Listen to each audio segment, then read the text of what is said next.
हरि ओम। श्रीमद् वाल्मीकि रामायणे अयोध्या कांडे नवनवतितमः सर्गः। भरत का शत्रुघ्न आदि के साथ श्री राम के आश्रम पर जाना, उनकी पर्णशाला को देखना तथा रोते रोते उनके चरणों में गिर जाना, श्री राम का उन सबको हृदय से लगाना और मिलना। निविष्टायां तु सेनायाम् उत्सुको भरतस्ततः जगाम भ्रातरं द्रष्टुं शत्रुघ्नमनुदर्शयन्।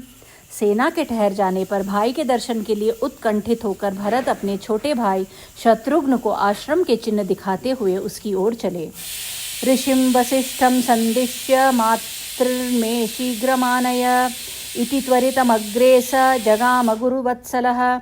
गुरु भक्त भरत महर्षि वशिष्ठ को यह संदेश देकर कि आप मेरी माताओं को साथ लेकर शीघ्र ही आइए, तुरंत आगे बढ़ गए।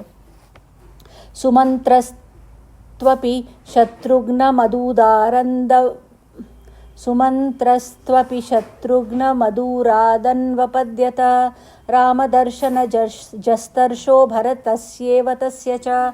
सुमंत्र भी शत्रुघ्न के समीप ही पीछे पीछे चल रहे थे। उन्हें भी भरत के समान ही श्री रामचंद्र जी की दर्शन की तीव्र अभिलाषा थी। गच्छन्नेवाथ भरतस्तापसालय संस्थितां भ्रातुः पर्णकुटीं श्रीमानुटजं च ददर्शः। चलते चलते ही श्रीमान भरत ने तपस्वी जन के आश्रमों के समान प्रतिष्ठित हुई भाई की पर्णकुटी और झोपड़ी देखी। शालायास्त्वग्रतस्तस्या ददर्श भरतस्तदा काष्ठानि चावभग्नानि पुष्पाण्यपचितानि च। उस पर्णशाला के सामने भरत ने उस समय बहुत से कटे हुए काष्ठ के टुकड़े देखे जो होम के लिए संग्रहित थे। साथ ही वहां पूजा के लिए संचित किए हुए फूल भी दृष्टिगोचर हुए। स लक्ष्मणस्य रामस्य ददर्शाश्रममीयुषः कृतं वृक्षेष्वभिज्ञानं कुश्यक्षीरैकचित्। आश्रम पर आने जाने वाले श्री राम और लक्ष्मण के द्वारा निर्मित मार्ग बोधक चिन्ह भी उन्हें वृक्षों में लगे दिखाई दिए जो कुशों और चीरों द्वारा तैयार करके कहीं कहीं वृक्षों की शाखाओं में लटका दिए गए थे।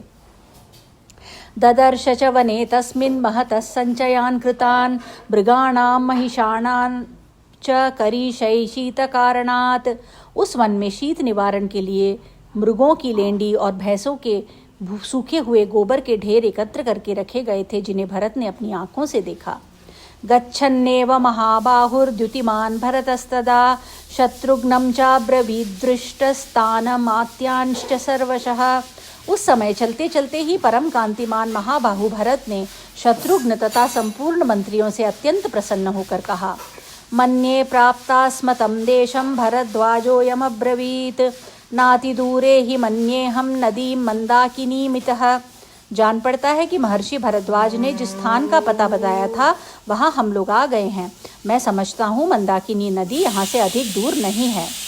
उच्चैर्बद्धानि चीराणि लक्ष्मणेन भवेदयम् अभिज्ञानकृतः पंथा विकाले गन्तुमिच्छता। वृक्षों में ऊंचे बंधे हुए ये चीर दिखाई दे रहे हैं, अतः समय बेसमय जल आदि लाने के निमित्त बाहर जाने की इच्छा वाले लक्ष्मण ने जिसकी पहचान के लिए यह चिन्ह बनाया है, वह आश्रम को जाने वाला मार्ग यही हो सकता है। इतश्चोदात्तदन्तानां कुञ्जराणां तरस्विनां शैलपार्श्वे परिक्रांतम् अन्योन्यमभिगर्जताम्। इधर से बड़े बड़े दांत वाले वेगशाली हाथी निकलकर एक दूसरे के प्रति गर्जना करते हुए इस पर्वत के पार्श्व भाग में चक्कर लगाते रहते हैं, अतः उधर जाने से रोकने के लिए लक्ष्मण ने ये चिन्ह बनाए होंगे। यमेवाधातुमिच्छन्ति तापसा सततं वने तस्यासौ दृश्यते धूमः संकुलः कृष्णवर्त्मनः। वन में तपस्वी मुनि सदा जिनका आधान करना चाहते हैं, उन अग्निदेव का यह अति सघन धूम दृष्टिगोचर हो रहा है। अत्राहं पुरुषव्याघ्रं गुरुसत्कारकारिणम् आर्यं दृक्ष्यामि संहृष्टं महर्षिमिव राघवम्। यहाँ मैं गुरुजनों का सत्कार करने वाले पुरुष सिंह आर्य रघुनंदन का सदा आनंद मग्न रहने वाले महर्षि की भांति दर्शन करूँगा। अथ गत्वा मुहूर्तं तु चित्रकूटं स राघवः मंदाकिनीमनुप्राप्तस्तुं जनं चेदमब्रवीत्। तदनंतर रघुकुल भूषण भरत 2 ही घड़ी में मंदाकिनी के तट पर विराजमान चित्रकूट के पास जा पहुँचे और अपने साथ वाले लोगों से इस प्रकार बोले, जगत्यां पुरुषव्याघ्र आस्ते वीरासने रतः जनेन्द्रो निर्जनं प्राप्य धिम्मे जन्म सजीवितम्। अहो, मेरे ही कारण पुरुष सिंह महाराज श्री रामचंद्र इस निर्जन वन में आकर खुली पृथ्वी के ऊपर विरासन लग्गे में बैठे हैं। अतः मेरे जन्म और जीवन को धिक्कार है। मत्कृते व्यसनं प्राप्तो लोकनाथो महाद्युतिः सर्वान् कामान् परित्यज्य वने वसति राघवः। मेरे ही कारण महातेजस्वी लोकनाथ रघुनाथ भारी संकट में पड़कर समस्त कामनाओं का परित्याग करके वन में निवास करते हैं। इति लोकसमाकृष्ट पादेष्वद्य प्रसादयन् रामं तस्य पतिष्यामि सीताया लक्ष्मणस्य च। इसलिए मैं सब लोगों के द्वारा निंदित हूँ, अतः मेरे जन्म को धिक्कार है। आज मैं श्री राम को प्रसन्न करने के लिए उनके चरणों में गिर जाऊंगा, सीता और लक्ष्मण के भी पैरों पड़ूंगा। एवं सविलपंस्तस्मिन् वने दशरथात्मजः ददर्श महतीं पुण्यां पर्णशालां मनोरमाम्। इस तरह विलाप करते हुए दशरथ कुमार भरत ने उस वन में एक बड़ी पर्णशाला देखी जो परम पवित्र और मनोरम थी। सालतालाश्वकर्णानां पर्णैर्बहुभिरावृतां विशालां मृदुभिस्तीर्णां कुशैर्वेदीमिवाध्वरे। वह शाल, ताल और अश्वकर्ण नामक वृक्षों के बहुत से पत्तों द्वारा छाई हुई थी। अतः यज्ञशाला में जिस पर कोमल फूल बिछाए गए हों उस लंबी चौड़ी वेदी के समान शोभा पा रही थी। शक्रायुध निकाशैश्च कार्मुकैर्भारसाधनैः रुक्मपृष्ठैर्महासारैः शोभितां शत्रुबाधकैः। वहाँ इंद्रधनुष के समान बहुत से धनुष रखे गए थे जो गुरुतर कार्य साधन में समर्थ थे, जिनके पृष्ठभाग सोने से मढ़े गए थे और जो बहुत ही प्रबल तथा शत्रुओं को पीड़ा देने वाले थे। उनसे उस पर्णकुटी की बड़ी शोभा हो रही थी। अर्करश्मि प्रतीकाशैर्घोरैस्तूणगतैशरैः शोभितां दीप्तवदनैः सर्पैर्भोगवतीमिव। वहाँ तरकसों से बहुत से बाण भरे थे, तरकसों में जो सूर्य की किरणों के समान चमकीले और भयंकर थे। उन बाणों से वह पर्णशाला उसी प्रकार सुशोभित होती थी जैसे दीप्तमान मुख वाले सर्पों से भोगवती पुरी शोभित होती है। महारजतवासोभ्याम असिभ्याम च विराजितां रुक्मबिंदु विचित्राभ्याम चर्मभ्यां चापि शोभितां। सोने की म्यानों में रखी हुई 2 तलवारें और स्वर्णमय बिंदुओं से विभूषित 2 विचित्र ढाले भी उस आश्रम की शोभा बढ़ा रही थी।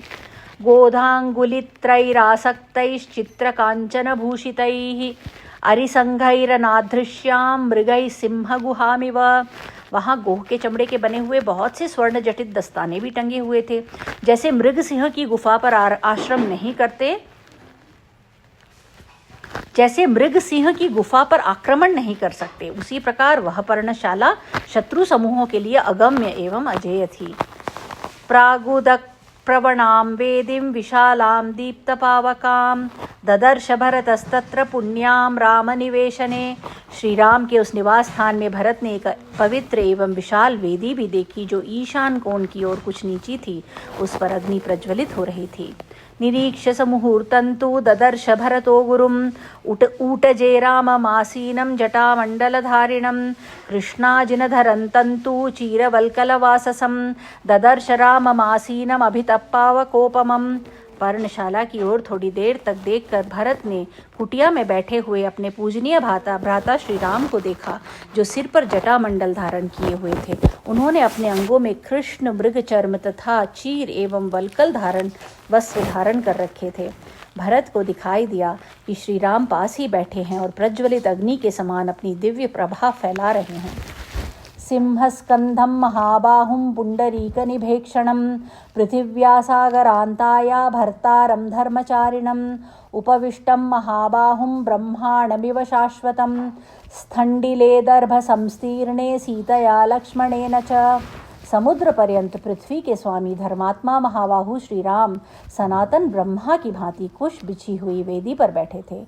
उनके कंधे सिंह के समान, भुजाएं बड़ी बड़ी और नेत्र प्रफुल्ल कमल के समान थे। उस वेदी पर वे सीता और लक्ष्मण के साथ विराजमान थे। तन्दृष्ट्वा भरत श्रीमान् शोकमोह परिप्लुतः अभ्यधावत धर्मात्मा भरत कैकेयीसुतः। उन्हें इस अवस्था में देख धर्मात्मा श्रीमान कैकेयी कुमार भरत शोक और मोह में डूब गए तथा बड़े वेग से उनकी ओर दौड़े। दृष्ट्वैव विललापार्तो बाष्पसन्दिग्धया गिरा अशक्रुवन् वारयितुं धैर्याद् वचनमब्रुवन् भाई की ओर दृष्टि पड़ते ही भरत आर्त भाव से विलाप करने लगे। वे अपने शोक के आवेग को धैर्य से रोक न सके और आंसू बहाते हुए गदगद वाणी में बोले, यह संसदि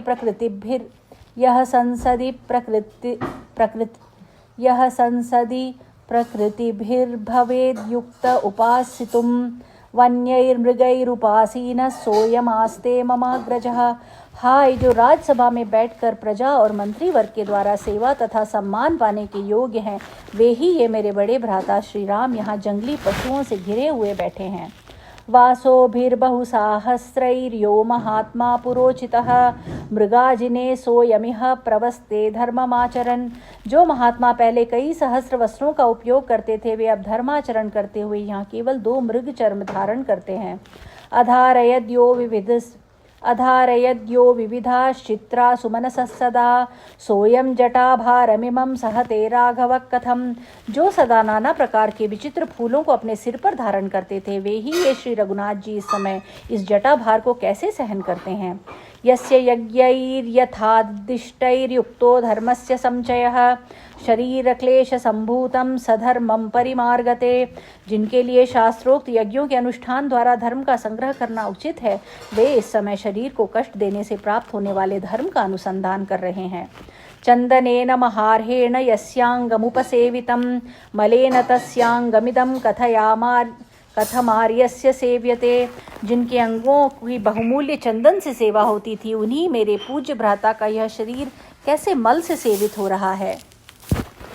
मन्निमित्तमिदं दुःखं प्राप्तो रामः सुखोचितः दिग्जीवितं नृशंसस्य मम लोकविगर्हितम्।